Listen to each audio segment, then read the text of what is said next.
ಶ್ರೀಕಾಕುಳಂನ ದೇವಸ್ಥಾನದಲ್ಲಿ ಘನಘೋರ ಕಾಲ್ತುಳಿತಕ್ಕೆ 10 ಭಕ್ತರ ದಾರುಣಾಂತ್ಯ. ಮಕ್ಕಳು ಪೋಷಕರ ಮುಂದೆ ಗೋಳಾಟ.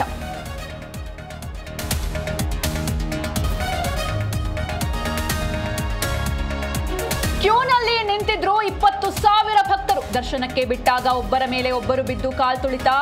ಕರುಳು ಹಿಂಡುವಂತಿದೆ ಒಂದೊಂದು ದೃಶ್ಯ.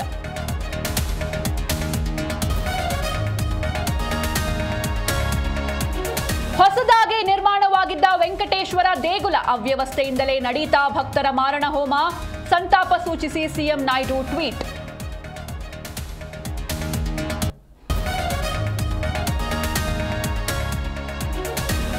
ನಾನು ಮತ್ತೆ ಸಿಎಂ ಮಾತಾಡುವ ಮಾತಿಗೆ ಮಾತ್ರ ಕಿಮ್ಮತ್ತು. ಉಳಿದಂತೆ ಯಾವ ನಾಯಕರು ಮಾತಾಡೋದು ಬೇಡ.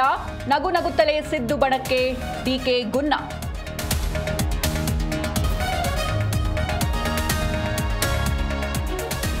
ಬ್ರಿಟಿಷರಿಗೆ ಹೆದರಿಲ್ಲ, ಇನ್ನು ಎಂಇಎಸ್ಗೆ ಹೆದರ್ತೀವ. ಮಹಾರಾಷ್ಟ್ರ ಮೊಂಡಾಟ ಬಿಡದಿದ್ರೆ ಮುಂಬೈ ಕೇಳ್ತೀವಿ. ಬೆಳಗಾವಿ ಹಕ್ಕು ನಿಮಗಿಲ್ಲ, ಸವದಿ ಸವಾಲ್.